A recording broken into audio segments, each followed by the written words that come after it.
Esperemos que pueda conectarse Victoria con nosotros. Ahí sí. Pude, Leo, ¿cómo estás? Hola Victoria, muy buenas noches. Una alegría saludarte. Igualmente, querido Leo, ¿cuánto nos hace transpirar esta tecnología? No me enviaba la solicitud del sistema. Muy bien, pero bueno, estamos aquí. Te cuento que tenemos personas que desde distintos rincones, he visto amigos de Luján, amigos de Tupungato, de aquí de San Martín, que se han ido uniendo a la transmisión y que seguramente lo quieren aprovechar como nosotros este momento. Va a ser un gusto, muchísimo gusto, y es un honor que me hayas convocado, Leo, para esta conversación, para esta charla entre amigos que nos va a hacer reflexionar sobre tantas cosas que nos están pasando, ¿no? Exactamente. Victoria, ¿querés? Yo mientras esperaba que llegabas, le comentaba a quienes nos acompañan sobre tu trabajo, sobre de alguna manera tu especialidad en esto de la mediación, pero si querés ampliar un poquito más sobre tu trayectoria, a qué te has dedicado respecto de estos temas. Bueno, a mí me da un poco de vergüenza hablar de mí, Leo, pero sí, mi especialidad en este momento es la resolución de conflictos a distancia. Yo me dedico a las ODR, Online Dispute Resolution se llaman, que es tratar de aplicar la mediación usando la tecnología.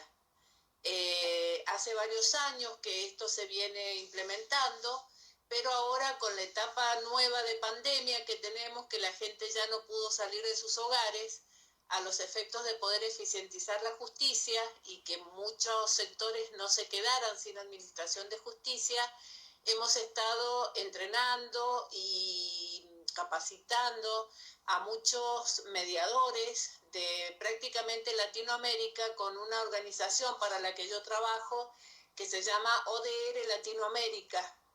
Y hemos estado y estamos entrenando a mediadores en Brasil, México, Ecuador, Chile, ahora toca Costa Rica, muchas provincias de acá de Argentina, a los efectos de que la gente sin moverse de sus hogares pueda acceder a las alternativas de mediación que son previas a los juicios, ¿viste? A la realización de los juicios, que de otro modo no se podrían haber hecho. Así que bueno, eso aparte de mi ejercicio de la abogacía, y no hablo más porque, bueno, somos compañeros en la UCA, nosotros dos también,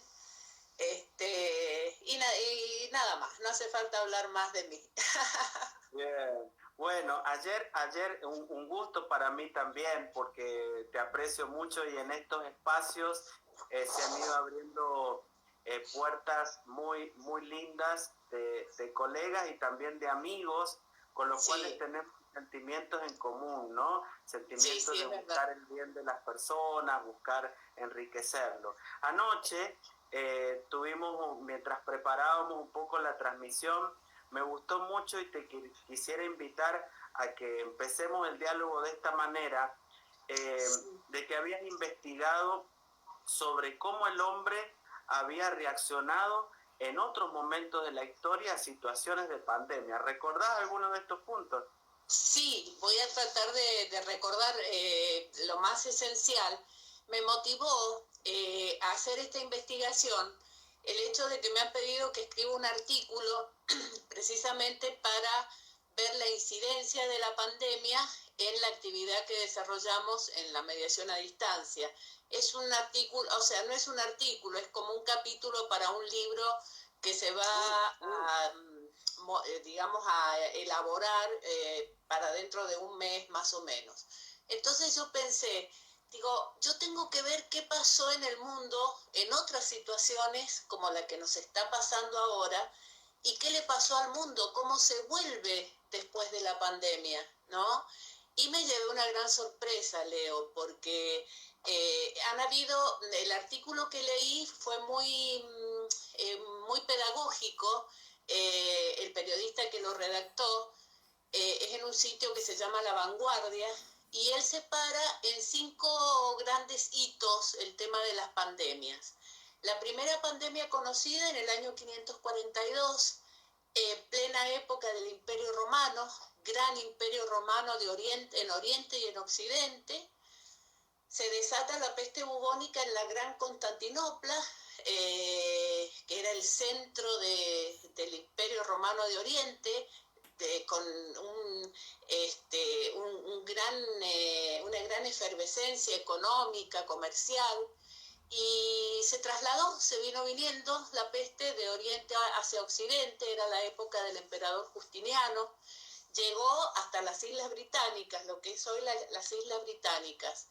Y bueno, la soportaron, y en todas las etapas que han habido pandemia, fíjate vos, estamos hablando del año 542, más allá de que no tenían la tecnología que tenemos hoy, o sea, nosotros hoy tenemos tecnología, tenemos otra forma de vida, pero sin embargo la forma de afrontamiento del ser humano siempre es la misma: tratar de cuidarse de los contagios, ver que haya la menor cantidad de gente afectada mientras va transcurriendo la pandemia. Y una vez que pasó, cambió todo. Por ejemplo, en el Imperio Romano de Occidente se reorganizó social y políticamente en lo que es hoy Francia, parte de Italia, parte de España, y se fue armando la simiente de lo que fue después el Imperio Carolingio, que fue el primer esbozo de lo que sería después Europa. O sea, que tuvo incidencias en lo político, en lo social, ¿te das cuenta? Después, otra segunda gran hito de pandemia fue la llamada la peste negra, en el año 1347 a 1350, que fue la época de la primera gran globalización, cuando Marco Polo unía Europa y China en la ruta de la seda. Le llamaron la peste negra porque estaba la Pasteurella pestis, se llamaba la bacteria o el virus, estaba en el estómago de las pulguitas que estaban en unos roedores negros que se les desbandaron desde Asia Central. Y bueno, y también se armó, esta era una especie de peste bubónica, pero la llamaron la peste negra por los roedores.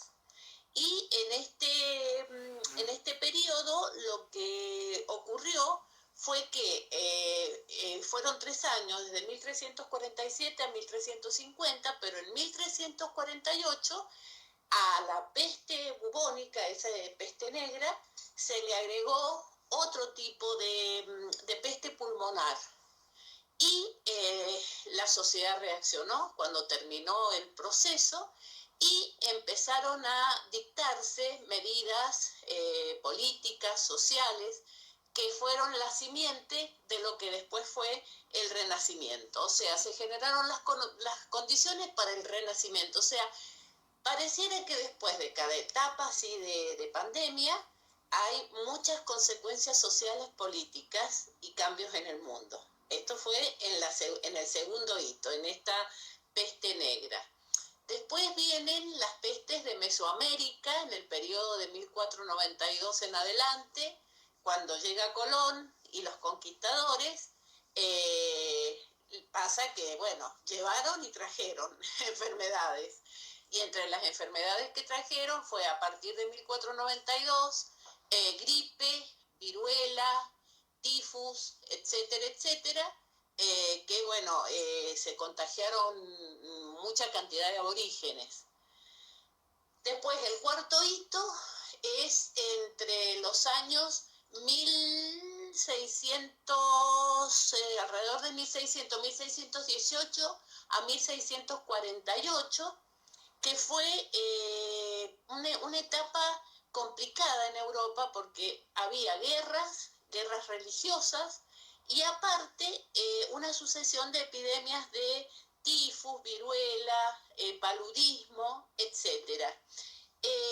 Cuando pasó o sea, fue una situación de pandemia, abarcó toda Europa, y cuando pasó, se tomaron medidas políticas de gobernanza a los efectos de cuidar la higiene, la salubridad pública, etcétera, etcétera, etcétera, y esto dio pie a que se formara lo que se llamaba la doctrina del Estado-Nación, y se empezaron a trabajar los principios para en el siglo XVIII que llegara a la nueva ideología o la nueva posición ideológica de la Ilustración.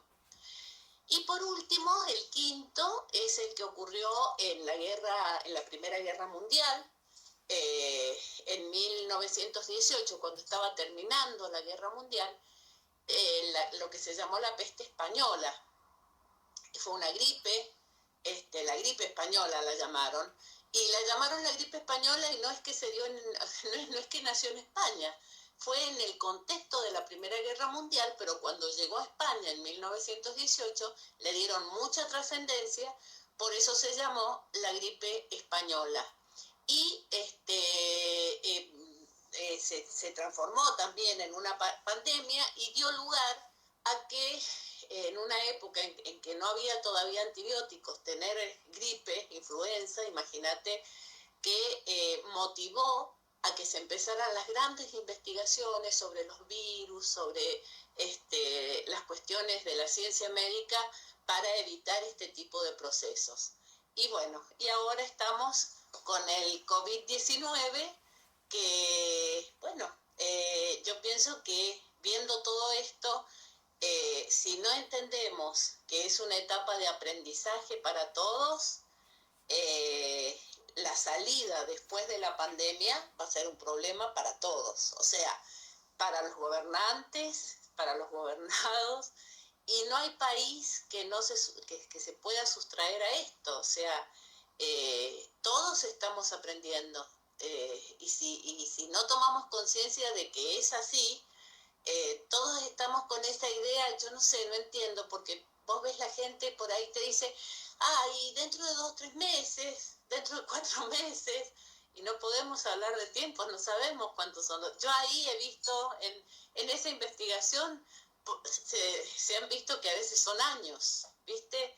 Entonces, bueno, que Dios nos ayude, que pase lo más pronto que se pueda, que se encuentren vacunas, antídotos, pero mientras tanto tenemos que tomar esto como una etapa de aprendizaje. Va a ser más fácil, yo pienso, para todos, ¿no es cierto? ¿Qué pensás vos, Leo? Sí, es un gran desafío y como también coincido contigo, creo que hay un antes y un después de esta pandemia. Y también coincido en esto de que está pudiendo, frente a tantas realidades y tan diversas, sacar en muchas ocasiones lo mejor del hombre, pero a veces también sacando lo peor. Yo he ido notando en este ciclo de encuentros que quiero recalcar, han sido sumamente placenteros porque son encuentros con amigos, como un hilo conductor, ¿no? Hace algunas semanas, con un querido amigo, el licenciado Fernando Bertonati, él es psicólogo. Sí. Hablábamos sobre esta realidad de cómo inéditamente la pandemia que estamos viviendo tiene la particularidad de encontrarnos hiperinformados, y esto repercute, él lo veía desde el aspecto psicológico en las personas, y también repercute en lo espiritual, y ahí podía ser mi aporte, cómo esta realidad va marcando la vida de los hombres. Por el otro lado, hace unos días también con una querida amiga, Alejandra Carrizo, que ella es pedagoga, profesora, colega nuestra, veíamos cómo esta realidad ha entrado en la casa, en nuestras clases, en nuestras relaciones pedagógicas entre alumnos y docentes. Y bueno, quiero llegar a este punto para conversarlo con vos, porque sos un especialista en el tema, porque también desde lo espiritual, como sacerdote, me está tocando acompañar esta relación que a veces se va deformando entre los esposos, entre padres e hijos, entre los amigos, porque no estábamos acostumbrados a una convivencia de tanto tiempo, ¿verdad? Salíamos de nuestros hogares, eso nos daba un poco de distancia. En otros casos, los chicos estaban en la escuela, los jóvenes con sus amigos, pero ahora, ya con 2 meses, más de 60 días de este modo de vida, de esta cuarentena, de este distanciamiento social y obligatorio, nos estamos encontrando con realidades que generan conflictos y que a veces nos hacen ir a momentos de nuestra historia, del pasado, entre los esposos, entre los hijos, y creo que podemos dar una respuesta. ¿Cómo lo ves desde tu ciencia, querida Victoria? Mira, Leo, yo advierto que, a ver, he estado escribiendo sobre esto y yo le llamo las nuevas formas de convivencia, abarcando no solo las familias, los hogares, sino la sociedad, porque estamos todos aprendiendo a vivir de una nueva forma que no conocíamos antes o que por muchos años no hemos practicado. Por ejemplo, en la casa estar conviviendo permanente todo el día, padre, madre, esposos, hijos, hermanos, y en la calle con muchas normas de restricción, con muchas, digamos, muchos requisitos a cumplir, y que las personas se sienten por ahí como agobiadas. Entonces ahí es donde surgen los conflictos. Sin ir más lejos, esta mañana viví enfrente mío, es una anécdota, dije, bueno, esta noche esto lo tengo que contar para darnos cuenta de cómo afecta esta nueva forma de vida que tenemos. Yo estaba en una fila esperando para ser atendida en la farmacia, cuidando los 2 metros cada uno, con nuestro barbijo, con la mejor buena voluntad, todos ahí calladitos esperando. Llega un señor en el Pharmacity de acá de San Martín, al lado de Bea, llega un señor con barbijo e intenta entrar directamente a la farmacia. Entonces la señora que estaba primera en la fila le dice, señor, la fila termina allá. Y se da vuelta el hombre, mira, no le pegó porque era una dama, creo yo. El hombre venía agobiado. Dice, señora, ¿no se da cuenta? Yo vengo a traer mercadería para la farmacia. Le dice, no vengo a la farmacia. Y quiso pelear el hombre, ¿viste? Y bueno, la mujer se quedó callada, el hombre hizo lo que tenía que hacer, se fue, y me dice la mujer a mí, faltaba más, falta de caballerosidad. ¿Cómo se va a dirigir a mí en esa forma, la señora enojada?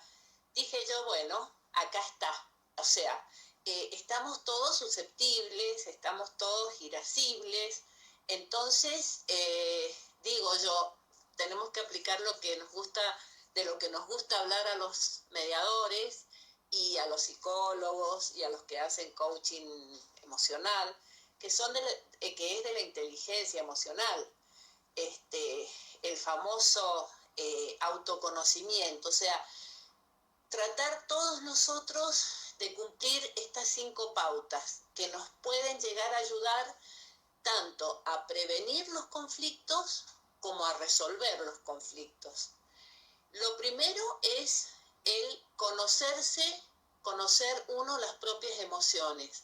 El conocerse a uno mismo ayuda mucho a poder establecer mejores relaciones. Primero, conocer las propias emociones, porque si yo conozco lo que me pasa, yo le puedo explicar al otro, mirá, no estoy bien hoy, o este tema no lo tratemos ahora, por favor, porque estoy segura que si lo tratamos ahora vamos a pelear o vamos a cambiar palabras, y yo la verdad que estoy un poco nervioso, mejor hoy no, o en este momento no. Eso es conocerse uno mismo, conocer las propias emociones para no exponerlo al otro a que se encuentre con ese monstruo interno que tengo yo y que me aflora cuando estoy enojado, cuando estoy nervioso, por un lado. Después, el manejar las propias emociones, que tiene que ver con el autocontrol. Si yo no me puedo conocer a mí mismo, no voy a poder manejar mis emociones. O sea, es una condición necesaria conocer qué me pasa para poder controlar mis emociones. Controlando mis emociones, también voy a ser capaz de no exponer al otro, ¿no es cierto?, a mi enojo, a mi descontento, etcétera, etcétera. Después, la capacidad de poder conocer las emociones en los demás o reconocer las emociones en los demás. Esto me ayuda a la empatía, porque cuando yo me doy cuenta qué le pasa al otro, yo lo puedo comprender. Entonces, va a ser más fácil, ¿no es cierto?, de que no entre en una situación enojosa si yo me doy cuenta que está preocupado, que está nervioso, con algún problema. Entonces, eso hace que yo pueda ayudarlo a lo mejor, o decirle, mira, te comprendo. Yo digo que cuando uno tiene un problema, Leo, que lo hace sufrir muy, muy, muy mucho, y viene una persona y te dice, yo te comprendo. ¿Cómo te comprendo lo que te pasa? Es como un bálsamo para el alma de uno, decir, hay alguien que le pasó lo mismo, o que me comprende, que siente como yo. Después es muy también importante conocer cuáles son las motivaciones que yo tengo en la vida, qué es lo que yo quiero de la vida. Pero esto es consecuencia de lo otro. O sea, si yo no me conozco, no sé cómo soy, cuáles son mis emociones, si yo no me sé autocontrolar, no sé manejar mis propias emociones, tampoco voy a saber mucho cuáles son las motivaciones que yo tengo en la vida, qué quiero en la vida, porque cuando yo no sé muy bien lo que quiero, muchas veces ando mal. Y si ando mal, lo cargo al otro, al que está más cerca mío, con todas mis frustraciones, mis nervios, mis enojos. Y por último, el desarrollar las habilidades sociales. Las habilidades sociales es la capacidad de relación, de saber relacionarte con el otro. Y a eso, a mí una definición que me encantó es que poder desarrollar relaciones con los otros da eficacia social. Y es verdad. Si en nuestra sociedad todos fuéramos personas hábiles para entablar relaciones con el otro, no se darían situaciones como la que yo vi esta mañana, por ejemplo, en la farmacia, ¿no es cierto? Y otra definición que me gustó muy mucho es que cuando uno habla de la empatía, ese reconocer las emociones en el otro, es hablar de sintonía emocional. Dije yo, ay, qué bonito es esto. Es como que vos estás en la misma frecuencia que la otra persona. Estas 5 pautas son las que nos ayudan a prevenir los conflictos. Si nosotros somos capaces de desarrollar todo esto en nuestro ser y ser pacientes en poder no solo aprenderlo, sino aplicarlo, nos ayuda a establecer mejores relaciones con todo nuestro entorno, evidentemente. Eso en cuanto a la prevención. No sé cómo lo ves vos. Sí, hermoso, y creo que muy aprovechable esto, Victoria, que estás compartiendo. Y yo quisiera hacer una relación, sobre todo porque desde la espiritualidad, algunos pedagogos y algunos maestros espirituales, justamente en esto han encontrado una posibilidad de autoeducación. Esto de prevenir los conflictos, de tratar de enfrentarnos a las realidades nuevas, es una posibilidad de aprender para que de alguna manera podamos sacar lo mejor de nosotros.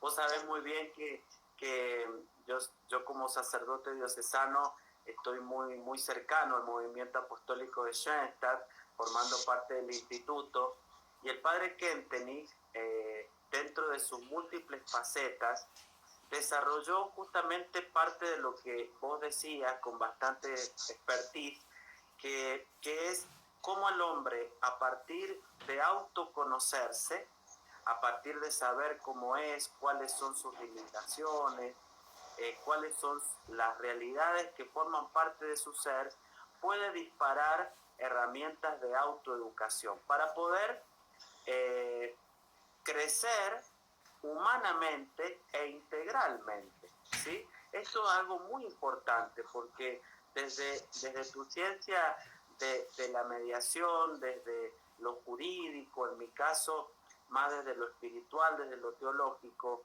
nos interesa el mismo sujeto, que es el hombre, y cómo el hombre puede aprender a enfrentar estas situaciones tratando de sacar de esto el mejor provecho. Una de las cosas que, por ejemplo, yo he detectado, y seguramente vos tendrás una palabra, lo que voy dialogando, por cierto, mucho en este tiempo, por eso me interesó convocarte para esta noche, es que frente a los conflictos de la convivencia familiar, o también, como vos decías, social, a veces uno de los modos de enfrentar el conflicto es evitarlo. Entonces, si soy esposo o esposa, salgo, cierro la puerta. Si soy hijo, me aíslo, me pongo los auriculares. ¿Cuántos papás que me han dicho, padre Leo, no me puedo comunicar con mi hijo adolescente porque se cierra, se ponen los auriculares, no me quiere enfrentar, o esposas que de repente dicen, no puedo dialogar con mi marido, nos hemos enfrentado, hemos recordado cosas de nuestra historia matrimonial. ¿Qué tema de enfrentar el conflicto desde el evitarlo, ¿no? Creo que es algo no tan productivo, ¿verdad? ¿Cómo lo ves vos? Mira, vos sabés que nosotros siempre cuando enseñamos sobre resolución de conflictos decimos que la persona, el sujeto, se posiciona frente al conflicto de una forma negativa o positiva. La forma negativa es precisamente evitando, ¿viste? Directamente evitando o confrontando. Y la forma positiva es colaborando o adaptándose. El tema es cuando vos hablas de enfrentar el conflicto, ya vamos muertos, porque precisamente evitarlo, encerrarme, ponerme los auriculares, no te escucho, no te escucho, no te escucho, no quiero saber nada, eso es enfrentar el conflicto, porque es una actitud negativa ante el conflicto. Nos gusta a nosotros hablar más de afrontar. Cuando vos usas la palabra afrontar el conflicto, es que estás dispuesto a ver qué acciones positivas podés desarrollar para ver si lo solucionás o no, ¿no es cierto? Y el afrontamiento del conflicto implica que vos desarrolles acciones de colaboración. Yo siempre digo, y bueno, los mediadores decimos siempre cuando tenemos a dos personas en conflictos, que el conflicto se soluciona porque ellos quieren, o sea, es voluntario. No podés desde afuera hacer absolutamente nada si las dos personas que están en conflicto no se convencen de que ellos son los protagonistas y solo ellos tienen la solución. Uno puede ayudar, colaborar, como nos gusta decir a nosotros que somos terceros colaboradores neutrales. Por ejemplo, acá se usa mucho el término mediador, pero en el extranjero te dicen los neutrales, neutral, ¿viste? ¿Por qué? Y porque uno es un colaborador neutral, uno le puede dar pautas, preguntas, para que reflexionen, para que piensen, pero ellos son los dueños de su solución, ellos son los que tienen que encontrar las alternativas de solución y tienen en sus manos, ellos son los protagonistas del tema. Entonces, en tanto y en cuanto la persona no se convenza, primero en reconocer que hay un conflicto, segundo en que le gustaría ser colaborativo para solucionarlo, no se va a poder solucionar. Y el ponerse auriculares, encerrarse a ver una película, etcétera, etcétera, etcétera, eso no va a ayudar nunca a resolver. Va a ser un conflicto que va a estar latente, esperando alguna vez ser resuelto, pero no va a estar resuelto. Que tal vez esto que vos decías es la realidad que ha disparado la pandemia, ¿no? Porque tantos años que a veces los matrimonios o las familias han escondido o han guardado esos conflictos utilizando con propiedad, como nos han enseñado, para afrontar las situaciones, han hecho que hoy, en este tiempo de prueba, en este tiempo donde se han disparado nuevas realidades, esos conflictos del pasado aparezcan en el presente. Y eso me da pie para preguntarte cómo poder hacer desde la mediación para que estos conflictos del pasado que afloran en esta circunstancia particular de la pandemia sea una oportunidad de construir y no de destruir. Y aplicando lo que te decía recién, mira, por eso digo yo que es una etapa de gran aprendizaje. Si nos diéramos cuenta los seres humanos, mira, a mí que me gusta la filosofía, Leo, desde que empezó la pandemia y el aislamiento obligatorio, vivo haciendo filosofía, vivo reflexionando, buscándole el porqué a todo, y van a decir, bueno, esta mujer que se ha venido a charlar con el padre esta noche está loca.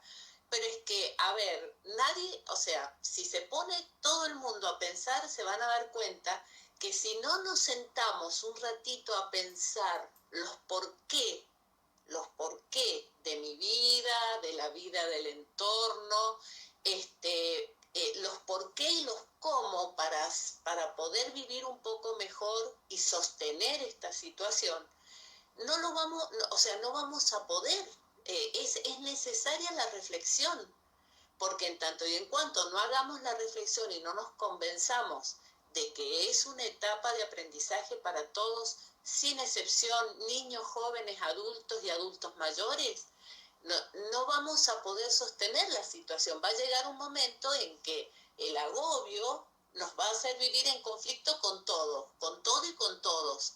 También no tenemos que olvidar, Leo, la gente que vive sola. También la soledad implica conflicto. Y vos me vas a decir, ¿pero con quién? Y con vos mismo. Y siempre se ríe la gente cuando damos los cursos, ¿viste? Y decimos que uno de los peores conflictos que hay para solucionar son los que uno tiene con uno mismo, ¿no? Y yo acá tengo para mostrarte un libro que me regaló una amiga muy querida de William Ury. William Ury es es como nuestro gurú, es el primer autor que escribió algo sobre mediación, sobre resolución de conflictos. En inglés se llama Getting to Yes, es el sí de acuerdo en español, se llama el libro. Entonces él daba, pautas como cómo hacer para obtener el sí en los demás, que es una forma también de resolver conflictos. Ese libro lo escribió hace muchos años, y hace 2 años, más o menos, 2 años, escribió este libro que se llama Obtenga el sí consigo mismo. O sea, está mal traducido, sería obtenga el sí con usted mismo. Y vos decís, ¿y a qué se referirá esto, obtener el sí conmigo mismo? Y bueno, es cuando vos estás en conflicto con vos mismo. Y es la peor forma de conflicto que puede haber, porque, a ver, es cuando vos te mirás al espejo y empezás a decirte un montón de cosas negativas, que no te gusta cómo está tu vida, que sos una fracasada, un fracasado, pero ¿por qué no haces esto? Y normalmente a la gente que vive sola, muchas veces le pasa esto. A la gente que vive acompañada con otros seres integrantes de su familia le puede pasar también. Pero el que vive en soledad, si no está atento, pero muy atento a estar con sus pies bien puestos y bien centrado acá, le puede pasar esto de entrar en conflicto consigo mismo. Entonces, también es bueno acordarnos de la gente que vive sola. Este autor, William Ury, a María Eugenia, si nos está viendo desde Bahía Blanca, que me mandó el libro, él dice que para poder, entender lo que nos pasa, o para poder empezar a afrontar el conflicto con uno mismo, uno tiene que subirse al balcón. Yo tuve la suerte de asistir a una conferencia online que dio él presentando el libro desde Estados Unidos, y muy, muy simpático, muy, muy agradable fue él para la conferencia. Decía él, súbase al balcón o a una terraza. Dice, y viva la experiencia de qué se siente cuando uno se sube a un balcón o a una terraza y empieza a mirar todo lo que lo rodea. Claro, entras a ver en perspectiva. Entonces dice, súbase a la terraza, súbase al balcón de su vida y empiece a mirar en perspectiva. Y de ese modo va a encontrar muchas cosas que le van a ayudar a afrontar el conflicto. El conflicto que te asiste, que es muy interesante. Entonces, también es importante tener en consideración a las personas que en este momento, no sé si hay gente que nos está escuchando que viven solos, están solos. La soledad, si uno no aprende a convivir con uno mismo, puede ser motivo de conflictos también con uno mismo. Y es difícil aguantarse uno mismo y quererse uno mismo. Claro que sí, claro que sí.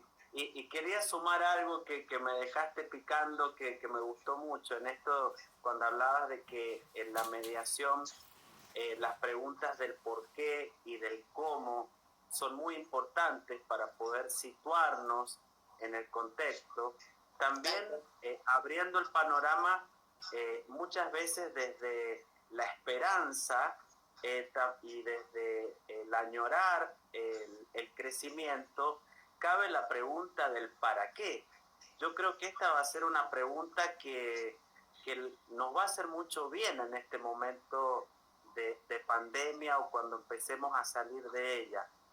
¿Para qué sucedió esto? Tal vez habrás escuchado, y no es el ámbito que queremos darle a nuestra plática, del origen de la pandemia, cómo surgió, por qué surgió, pero ver cómo a partir del aprendizaje que podemos sacar, nos va a hacer mucho bien pensar, bueno, ¿qué de bueno podemos sacar de esto?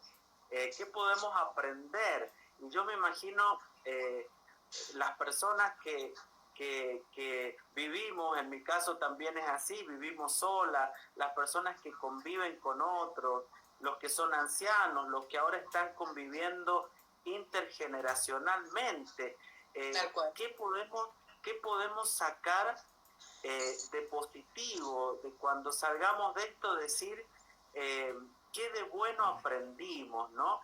Y en esto lo acabo de mencionar también, y podés echarnos luz, por la situación económica y por las realidades por todos ya conocidas, las generaciones se han tenido que encontrar fuertemente. Los padres con sus propios padres que son mayores, algunos con ya algún tipo de rasgo de propio de la edad, hijos que con su familia constituida han tenido que volver a la casa de sus padres porque la situación económica no les permitía pagar un alquiler. Yo me imagino, de hecho lo escucho cotidianamente, los grandes conflictos que se presentan en el encuentro de las generaciones, ¿verdad? Tal cual, tal cual. Es así, Leo. Pero vos sabés que yo tengo mi teoría al respecto y me hago cargo de lo que digo, ¿eh? Puedo hacerme cargo de lo que digo. Vos sabés que hace varios años que en los cursos yo vengo diciendo que hay un déficit, que vos habrás visto, hay unas encíclicas fabulosas de los papas, cuando hablan de la dignidad del hombre y de la persona humana. Yo siempre decía, uno de los grandes caldos de cultivos de los conflictos es que el ser humano se olvidó del otro como su semejante. ¿Viste? Entonces hace varios años que es una preocupación que yo tengo y digo, lo que pasa, bueno, que la doctrina de la Iglesia explica muy bien esto y esto enseguida vos me podés completar con esa solvencia que tenés teológica y filosófica. A ver, si yo reconozco en el otro la dignidad de semejante, me va a ser mucho más fácil la convivencia con ese semejante. Y venimos de bastante tiempo, Leo, con un déficit en eso. El hombre se olvidó del semejante, se olvidó del otro. ¿Por qué? Pues se pusieron de moda, viste que hace algunos años atrás empezaron los jóvenes con esto. Vos hacés la tuya, yo hago la mía. En ese vos hacer la tuya y yo hago la mía, es un egocentrismo, una cosa de que a mí no me importa nada. Yo primero hago la mía, que no me molesten, no me interesa el otro, no me interesa lo que le pasa. Y eso se ha trasladado un poco también a los adultos. Entonces, yo digo, a ver, cuando te dicen, cuídate, quédate en casa y cuidanos. Cuidarnos unos a otros es volver a empezar a pensar en el otro. O sea, a mí me parece que esta es una de las grandes cosas de aprendizaje que nos está trayendo esta pandemia. O sea, de acuerdo a esta posición que te estoy diciendo que yo tengo. A mí me gusta mucho leer a Emmanuel Levinas. Es un filósofo judío francés. ¿Lo conoces? Sí, sí, claro. Bueno, viste que él perdió a toda su familia en un campo de concentración nazi y él se salvó por ser francés, de nacionalidad francesa. Y escribió El rostro del otro. Su libro, su obra es El rostro del otro. Y él escribió este libro pensando, o sea, no es solo que escribió el libro, sino que, digamos, elaboró su teoría filosófica a raíz de todo esto que él sufrió. Él, cuando perdió toda su familia después de la Segunda Guerra Mundial, él empezó a pensar, ¿qué le ha pasado al hombre para cometer semejantes horrores? Entonces él llegó a la convicción, dice, el hombre se olvidó del otro, de ver en el otro a su semejante, a su igual. Y uno tiene que pensar que uno, en el otro, tiene que ver a otro ser con la misma dignidad que uno tiene, respetarlo y por el cual uno es responsable, dice Levinas. Y vos decís la flauta, yo voy a ser responsable por el que va caminando en la calle. Y de alguna manera, si vos te pones a hilar finito, claro que sí, vas en tu auto conduciendo. Te dicen, está en rojo el semáforo, bueno, me paro y le doy lugar al que pase o doy lugar lo mismo al que pase. Lo estoy cuidando, soy responsable por él. Pero para eso tengo que pensar primero en el otro, pensar que es un otro que merece mi respeto porque es digno como yo, y todo eso venía medio ya desfasado en los últimos tiempos, en los últimos años. Se notaba un déficit, no solo en cuanto a lo social, sino a veces en las mismas familias, por esto que estamos hablando, o sea, los padres separados de los hijos separados entre hermanos, los matrimonios separados entre sí, y hay un poco de este run run ahí. Entonces yo digo, bueno, ahora llegó la pandemia y nos están obligando a aprender a pensar en el otro. A mí me parece que ese es otro de los aprendizajes importantes que estamos teniendo. Sí, totalmente de acuerdo y mientras te escuchaba, de alguna manera repasaba en mi interior todas las intervenciones del magisterio del Papa Francisco, que justamente ha desarrollado una profunda teología a partir de hacernos cargo del otro, justamente. Cuando él, por ejemplo, dice también de un modo bastante pintoresco y pedagógico, no balconeen la vida, dice involúcrense, primeren al otro, dice, con un modo muy argentino y muy simpático, argentino, ¿no? Sí. Claro. Claro. Salgan al encuentro del otro e involúcrense, porque de alguna manera en eso también se encuentra la plenitud de la persona. Yo soy un convencido desde lo espiritual, desde lo humano, que cuando uno es capaz de abrir las puertas a la solidaridad, se ennoblece y crece como persona. Generalmente cuando uno mira con admiración a alguna persona, que tanto vos como yo seguramente se nos vendrán muchos rostros, desde nuestros familiares hasta personas que han marcado nuestra vida, que las hemos considerado buenos seres humanos, generalmente este ingrediente de la solidaridad y de la capacidad de apertura, de empatía con el otro, ha estado presente. Estas buenas personas generalmente no han sido egoístas, que han querido guardarse su saber, su bondad o sus dones para sí mismos, sino que lo han puesto al servicio. Y esto coincido con vos que en este tiempo de cuarentena, en el mejor de los casos, se ha despertado en muchas personas la solidaridad, el ayudar, el comprender al otro, el ayudarlo a salir del pozo, ¿no? Tal cual. Es real, en todo sentido, porque tenemos que entender también, hay mucha gente que se quedó por mucho tiempo sin trabajo, de golpe, hay muchas actividades que todavía no vuelven a la normalidad, no sabemos si van a volver y si vuelven, cómo van a volver. Entonces hay muchas personas que eso también es una preocupación hoy en día y que también motiva la generación de conflictos, es que hay mucha gente que tiene incertidumbre, o sea, ¿qué va a pasar con lo que yo venía haciendo? ¿Voy a poder seguir haciéndolo o va a ser distinta mi vida? Entonces, todas esas cuestiones hacen de que muchas personas necesiten que otros lo comprendan, lo acompañen, ayuden. Y la gran pregunta es si todos nosotros estamos preparados para eso. Porque va a llegar un momento en que a cualquiera de nosotros nos va a tocar o necesitar pedir ayuda o darle ayuda a otro. Y eso es lo que todavía me parece que estamos muy como recién empezando con este tema. Llevamos 2 meses, ¿no es cierto?, de aislamiento obligatorio, primero voluntario, después obligatorio. Nos falta todavía cursar el invierno, no sabemos bien, o sea, los gobernantes nos están llevando así a tramos cortos porque no hay otra forma de hacerlo. Pero tenemos que pensar también nosotros, ser creativos